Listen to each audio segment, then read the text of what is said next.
अस्सलाम वालेकुम। मौला मुत्तकियान मौला इमाम अली अलैहिस्सलाम नहजुल बलागा की हिकमत 258 में फरमाते हैं, जब तंगदस्त हो जाओ तो सदका के जरिए अल्लाह से तिजारत करो।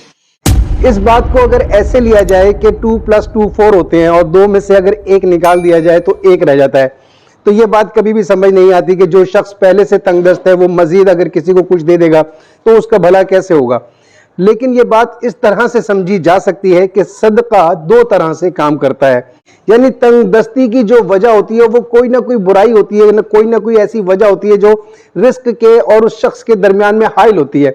तो इस बुराई को दूर करने का सबसे बेहतरीन तरीका है कि सदका दे दिया जाए, बलाओं को टाल दिया जाए, मुसीबतों को हटा दिया जाए। उसके लिए सदक़े से बेहतर तो कुछ भी नहीं है।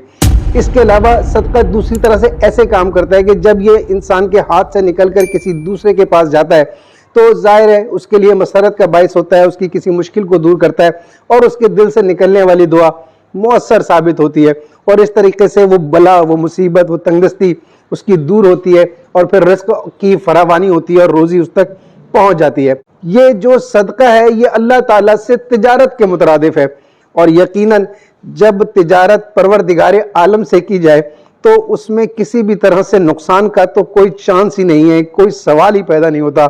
हाँ, ये ज़रूर है कि जिस कारोबार में, जिस तिजारत में अल्लाह ताला से लेन देन किया जाए, उससे कोई ख़रीदो फरोख्त की जाए, यकीनन उसमें कई गुना मुनाफे के चांसेस हैं।